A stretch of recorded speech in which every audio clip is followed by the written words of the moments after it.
27 number একটা homework করে 28-এরটা দেখেন।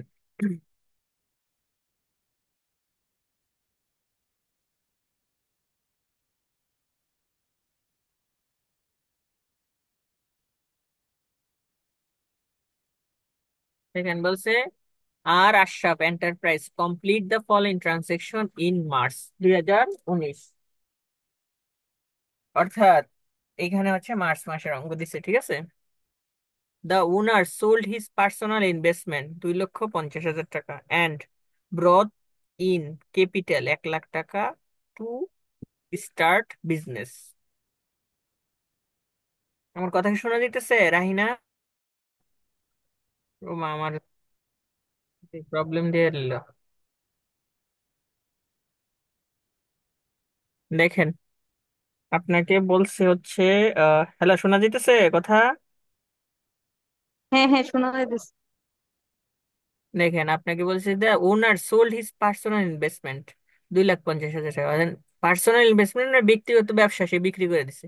বিক্রি করে সে ক্যাপিটাল নিছে 1,00,000 টাকা দিয়ে বিজনেস শুরু করছে।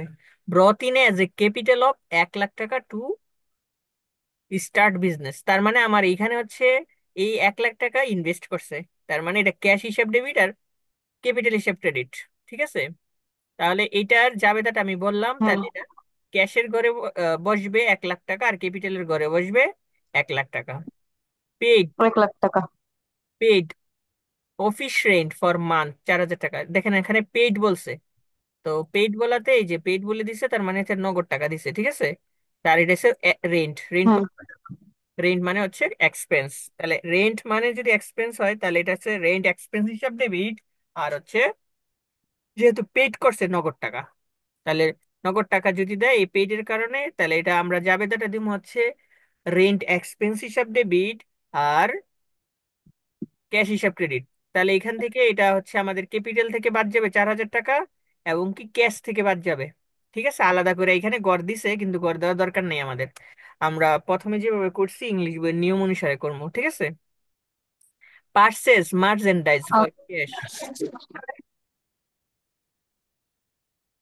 দেখেন, purchase merchandise for the cash, তাহলে হচ্ছে ক্যাশ মার্চেন্ডাইজ কিনছে, ঠিক আছে। তাহলে এখানে আপনি দেখেন কোথাও কি কস্ট আছে কিনা। আছে। যেমন সোল্ড মার্চেন্ডাইজ 80,000 টাকা, এটা কস্ট প্রাইস আছে হচ্ছে 65,000 টাকা। তাহলে হচ্ছে 65,000 টাকা। মার্চেন্ডাইজ ইনভেন্টরি এখন কি নামে ইয়ে হবে বলেন তো? সম্পত্তি নামে। কি নামে হবে? সম্পত্তি নামে। হ্যাঁ, সম্পত্তি। মার্চেন্ডাইজ ইনভেন্টরি হিসাবে সম্পত্তি নামে দিবেন, ঠিক আছে। তাহলে সম্পত্তি নামে দিলে ক্যাশ, হ্যাঁ তার মানে ক্যাশ টাকা কমে গেছে। তাহলে ক্যাশ টাকাটা কি হয়েছে? কমে গেছে। তাহলে আপনি মার্চেন্ডাইজ ইনভেন্টরি ডেবিট হ্যাঁ দিবেন, মানে সরি অ্যাসেটের ঘরে দিবেন। অ্যাসেটের ঘরে মার্চেন্ডাইজ ইনভেন্টরি, আর আরেকটা দিবেন কোথায়? ক্যাশ থেকে বিয়োগ করবেন, ঠিক আছে। বিয়োগ করবো। তারপরে দেখেন, purchase merchandise from Suman traders 1,00,000 টাকা অন অ্যাকাউন্ট। তাহলে আপনাকে আবার বলছে, দেখেন আবার মার্চেন্ডাইজ কিনছেন, তাহলে মার্চেন্ডাইজের ঘরে 1,00,000 টাকা হইব অন অ্যাকাউন্ট বলছে। কি বলছে বলেন তো? অন অ্যাকাউন্ট বলছে, তার মানে বাকিতে। তাহলে বাকি কার দ্বারা? পার্সেস দ্বারা। তার মানে পার্সেসের সাথে যদি বাকি হয় তাহলে অ্যাকাউন্টস পেবল। তাহলে মার্চেন্ডাইজ ইনভেন্টরির ঘরে 1,00,000 টাকা দিবেন, আর অন অ্যাকাউন্ট যেহেতু বলছে অ্যাকাউন্টস পেবল, তাহলে অ্যাকাউন্টস পেবল ক্রেডিট সাইডে, মানে লাইবিলিটিস আর ওনার সিকিউরিটির ঘরে বসাইবেন, ঠিক আছে। তারপরে দেখেন ব্রড 70,000 টাকা। এটা এটা বুঝি নাই আমি। আচ্ছা। দেখেন, প্রথমে কি বলছে দেখেন তো। পার্সেস মার্চেন্ডাইজ, তার মানে সম্পত্তি ক্রয় করছে। মার্চেন্ডাইজ একটা সম্পত্তি, ওকে। এই যে মার্চেন্ডাইজ। সুমন হুম। ট্রেডার্স বাকিতে কিনছে অন অ্যাকাউন্ট। অন অ্যাকাউন্ট মানে কি? বাকিতে। আর বাকি এই যে পার্সেস, বাকিতে। এই পার্সেসের সাথে যদি অন অ্যাকাউন্টের কথাটা লেখা থাকে বা বাকি কথা লেখা থাকে পার্সেসের সাথে, তাহলে হচ্ছে যেটা বলছে, যেমন মার্চেন্ডাইজ কিনছে, তার মার্চেন্ডাইজ সম্পত্তি, তার মানে মার্চেন্ডাইজ ইনভেন্টরি হিসাব ডেবিট। মার্চেন্ডাইজ ইনভেন্টরি হিসাব কি? ডেবিট। হুম। তাহলে পার্সেস এখন ডেবিট। বাকিতে কিনছে, বাকি মানে অ্যাকাউন্টস পেবল। পার্সেসের সাথে যদি অ্যাকাউন্টস পেবল হবে, আর যদি সেলসের সাথে অন অ্যাকাউন্ট থাকতো তাহলে অ্যাকাউন্ট রিসিভেবল হিসাব ডেবিট হইতো, ঠিক আছে। তাহলে পার্সেসের সাথে হুম। এইখানে অন অ্যাকাউন্ট আছে। তাহলে অন অ্যাকাউন্ট থাকাতে অ্যাকাউন্টস পেয়েবল হবে, কি হবে বলেন তো? Accounts payable. ওকে, তাহলে অ্যাকাউন্টস পেয়েবল অ্যাকাউন্টস করে পেবল। টাকা হ্যাঁ হ্যাঁ। অ্যাকাউন্টস পেয়েবলের করে দিবেন, আর মার্চেন্টাইজ ইনভেন্টরির করে টাকা দিয়ে দিবেন। ঠিক আছে, দুই পাশে লাইবিলিটিস এর পাশেও দিবেন, দেন হচ্ছে মার্চেন্টাইজ ইনভেন্টরির ঘরেও দিবেন। ওকে, বুঝতে পারছেন কিনা এটা? হ্যাঁ হ্যাঁ। তারপরে হ্যাঁ দেন, বুঝতে পারছি। দেখেন, ব্রোড 70,000 টাকা from the EVL and sign a note payable. তার মানে নোট পেয়েবল একটা দায়। ঠিক আছে, তাহলে নোট পেয়েবল যদি একটা দায় হয়, হুম। তাহলে নোট পেয়েবল হইব, এখন নগদ টাকাই তো নিছেন, তাহলে ক্যাশ হিসাব ডেবিট, নোটস পেয়েবল হিসাব ক্রেডিট। তাহলে নোটস পেয়েবলের ঘরে টাকা দিবেন ক্রেডিট। আর ক্যাশের ঘরে যোগ করে দিবেন। ঠিক আছে, এটা বুঝতে পারছেন? ক্যাশের করে দুযোগ। হ্যাঁ ঠিক আছে, হ্যাঁ। পরেরটা দেখেন, সোল্ড মার্চেন্টাইজ ফর ক্যাশ 85,000 টাকা। তাহলে মার্চেন্টাইজ সোল্ড করে দিছে, মার্চেন্টাইজ কি করে দিছে? সোল্ড করে দিছে। এটার কস্ট প্রাইস হয়েছে 65,000 টাকা। তাহলে এটার জন্য দুইটা জাবেদা হবে। 65,000 টাকা। কয়টা জাবেদা হবে বলেন তো? দুইটা। প্রথমে হয়েছে ক্যাশ হিসাব ডেবিট আর দুইটা। হিসাব ক্রেডিট, 85,000 টাকা। আবার কস্ট অফ গুডস সোল্ড হিসাব ডেবিট, মার্চেন্টাইজ ইনভেন্টরি হিসাব ক্রেডিট, 65,000 টাকা। তাহলে আপনি এটা টাকাটা কিভাবে বসাবেন? প্রথমে মার্চেন্টাইজ, এখানে আপনি কি বসাবেন? ক্যাশের ঘরে 85,000 টাকা।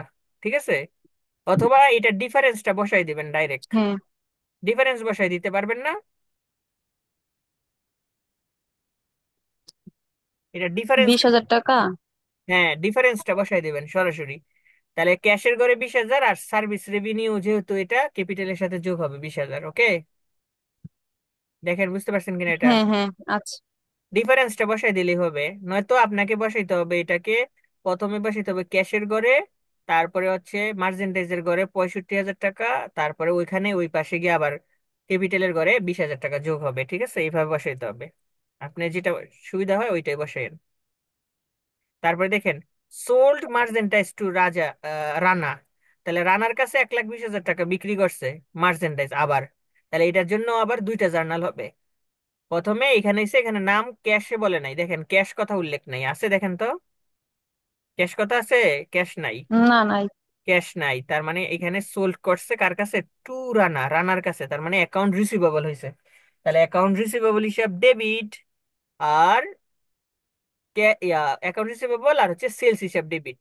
ঠিক আছে, তাহলে 1,20,000 টাকা ডিফারেন্সটা যদি বসাই দেন, হুম। তাহলে 35,000 টাকা ডিফারেন্স বসাই দিবেন। প্রথমে অ্যাকাউন্ট রিসিভেবলের ঘরে বসাইবেন কত টাকা? 35,000। আবার সার্ভিস রেভিনিউর ঘরে বসাইবেন 35,000 টাকা। ঠিক আছে, বুঝতে পারছেন কিনা এটা ভাইয়া? একটু হ্যাঁ হ্যাঁ। পরে দেখেন, ক্যাশ হ্যাঁ রিসিভ বুঝতে পারছি। রানা। দেখেন, দেখেন ক্যাশ রিসিভ করছে। ঠিক আছে, এখন ক্যাশ রিসিভ করলে, ক্যাশ রিসিভ করছে কোথায় দেখেন, আপনার এখানে তো একটা পেস্ট লাগে যাবে যদি আপনি ডিফারেন্সটা বসান। আচ্ছা, ডিফারেন্স বসানো যাবে না। এইখানে দেখেন ক্যাশ রিসিভ করলে এখন ক্যাশ কত টাকা ডিফারেন্স করো? 35,000 টাকা বসাইতে হবে, এটা বুঝছেন? আপনি যদি 35,000 টাকা ক্যাশেরটা বসাইতে পারেন, আমি আবার বলে দিচ্ছি, একটু মনে রাখবেন। আপনি যে ডিফারেন্সটা গ্রহণ করছেন না, এখানে দেখেন ডিফারেন্স বসাইবেন না, তাইলে ক্যাশ যখন রিসিভ করবে তখন কিন্তু ডিফারেন্সটাই বসাইতে হুম। হবে, তখন কিন্তু 1,20,000 বসানো যাবে না। আমার কথা বুঝছেন? ক্যাশ কত বসাইছেন? 35,000 টাকা। এটা ডিফারেন্ট সময়। হ্যাঁ, তাহলে এই ক্যাশ রিসিভ করছে, তাহলে ক্যাশ হিসাব ডেবিট, আর হচ্ছে অ্যাকাউন্ট রিসিভেবল ক্রেডিট, তাহলে 35,000 টাকা বসাইতে হবে, নয়তো কিন্তু অঙ্ক মিলবে না। বুঝতে পারছেন কিনা? হুম। তারপরে পেড স্যালারি, এটা হচ্ছে ইয়ে, হ্যাঁ বুঝতে পারছি। আর পরেরটা হচ্ছে খরচ। তো এখানে দেখেন ওইভাবে না দিয়ে আমরা এখানে হচ্ছে এখানে নর্মাল নিয়মে দিছে, নর্মাল নিয়মে ডিফারেন্স না বসাইয়া সরাসরি দিছে। আমি আবারও বলি, এই যে দেখেন ইনভেস্টমেন্টে হচ্ছে 1,00,000 টাকা, এই 1,00,000 টাকা ক্যাপিটাল বসাইছে। তারপরে হচ্ছে 4,000 টাকা হচ্ছিল খরচ, তাহলে এখান থেকে এক্সপেন্স এখান থেকে বাদ, আর ক্যাপিটাল থেকে বাদ যাবে, এই গুলা লাগবে না। তারপরে হচ্ছে আপনার 60,000 টাকা হচ্ছে মার্চেন্টেজ ইনভেন্টরি, ক্যাশে কিনছে, আর এটা বাদ দিছে, মার্চেন্টেজ ইনভেন্টরি করে আর ক্যাশে। তারপরে মার্চেন্টেজ ইনভেন্টরি বাকিতে কিনছিল, এইখানে মার্চেন্টেজ ইনভেন্টরি দিছে, আর অ্যাকাউন্টস পেবলের ঘরে দিছি। ঠিক আছে, ওকে। তার হুম। তারপরে দাঁড় করছে 70,000 টাকা, এই যে 70,000 টাকা ক্যাশ টাকা পাইছেন আর হচ্ছে নোটস পেয়েবলের ভিতরে দিছেন। ওকে, এখন বিক্রি করছেন। বিক্রি করছেন এখানে 85,000 টাকা, এটা বসাইছেন, আর এখানে 85,000 টাকা বিক্রি করার সরাসরি বসাই দিছেন। ঠিক আছে।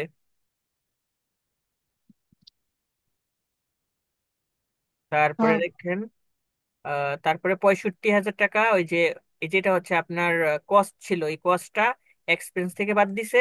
এটা ক্যাপিটাল থেকে বাদ যাবে কি? আমরা মানে এখানে এইভাবে বসাইছে, আমরা এইভাবে মনে হয় শিখাইলি ভালো হইতো, তারপরে আপনি ডিফারেন্স দিয়ে করলেই হবে। এটা তো আমি বুঝিয়ে দিছি, এটা পারবেন ইনশাল্লাহ। পারবেন না? এই নিয়মে করতে পারবেন, হ্যাঁ, অথবা নিজে নিজে, নিজে আমি যে নিয়মটা শিখেছি এটা করতে পারবেন। আজকে তো হয় নাই, নাকি কালকে ক্লাস নিব বলেন? কালকে 10:30 করতে পারবেন ক্লাস? 10:30। আচ্ছা, কালকে তাহলে 10:30টায় জয়েন করবো।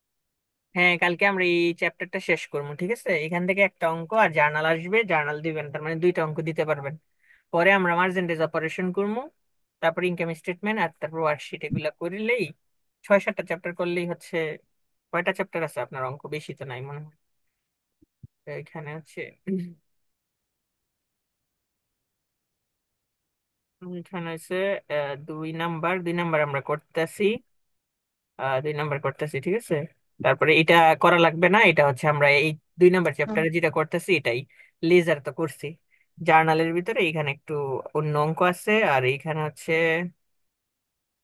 অ্যাডজাস্টমেন্ট। ঠিক আছে, ইনকাম স্টেটমেন্ট, তারপর মার্জেন্টাইজ অপারেশন, তারপরে হচ্ছে এটা আছে, তারপর কস্ট অফ গুডস সোল্ড, পিপুলিপু। ঠিক আছে, এটা সহজ সহজ চ্যাপ্টার আছে। এইটা 10 নাম্বার, আর হচ্ছে আপনার 8 নাম্বার, এই দুইটা মিলাই হয়েছে একটা শীট।